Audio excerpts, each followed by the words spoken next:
खिलाई और उनको बुद्धत्व की प्राप्ति हुई। और बुद्धत्व की प्राप्ति में यह हुआ कि सब मनुष्य समान है और सबको अपनी मर्जी रुचि के हिसाब से इस जन्म में विकास करने का अधिकार है। स्वामी विवेकानंद अपने प्रवचन में कहते हैं, जो धर्म यह कहता है कि तुम्हारा अगले जन्म में तुम्हें अधिकार मिलेंगे, अगले जन्म में रोटी मिलेगी, अगले जन्म में तुम्हारा उद्धार होगा, वो धर्म नहीं अधर्म है।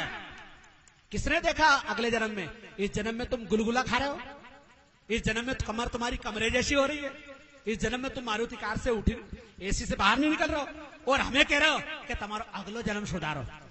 अच्छा, हमारा अगलो जन्म सुधारो, वो तुम्हारी जन्म में ही पूरा भारत के खजाओ, पूरा देश को बर्बाद कर दो।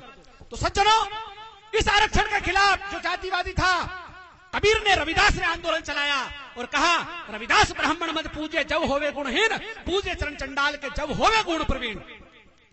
जाति की नहीं योग्यता की पूजा होना चाहिए। आज कुछ पाखंडी कहते हैं, आज कुछ पाखंडी कहते हैं जाति की नहीं योग्यता की पूजा होना चाहिए। मैं पूछना चाहता हूं, आप योग्य थे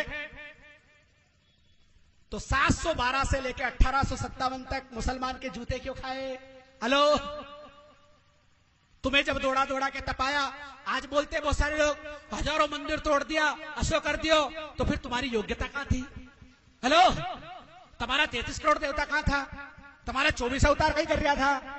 और चलो भी तो बापड़ा सो रहा था, भी तो बाटा लोड़ी का है। आप क्या कर रहे थे? आपकी योग्यता कहां गई थी?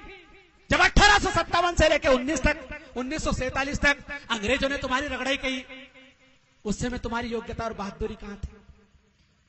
विचार कीजिए, चिंतन कीजिए।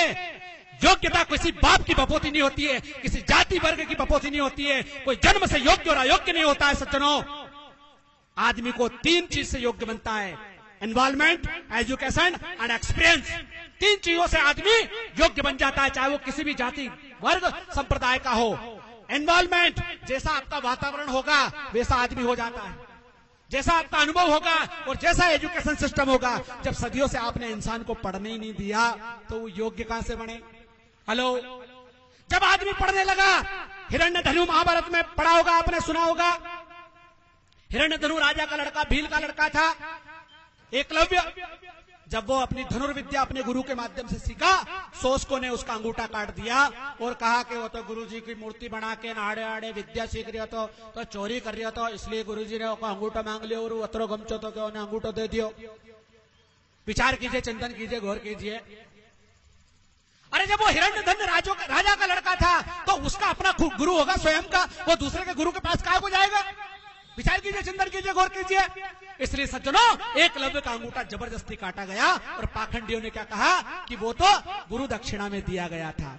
और इस देश के पाखंडी लोग उस गुरु द्रोणाचार्य के नाम पर बड़े बड़े पुरस्कार दिए जा रहे हैं कि अच्छो पहला अंगूठो काटो तो और अब द्रोणाचार्य को वो एकलव्य को पाठ हटा करके पाठ काट दियो।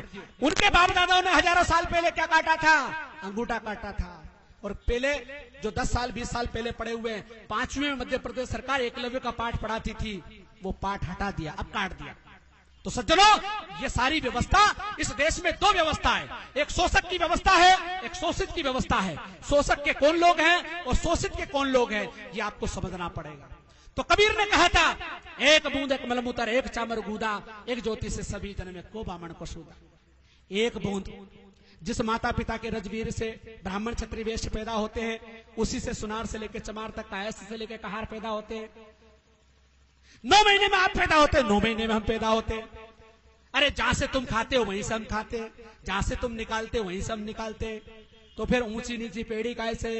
हेलो, थोड़ा हाउ कर दीजिए, विचार कीजिए, चिंतन कीजिए। कबीर कितनी बड़ी बात कहते हैं, कितनी बड़ी बात कहते हैं। एक बूंद एक मलमूत्र एक चामर गूदा और एक ज्योति से सभी जन में को बामण को सूदा। अरे मलमूत्र से भी जाति का पता चल जाता है। यो बकरी की मेंढगी है, ये ऊंट की लीद है, ये कुत्ते ने बिगाड़ा है। लेकिन एक गांव में अगर सभी जातियों के लोग खाल बिगाड़ के आ जाए, रोड बिगाड़ के आ जाए,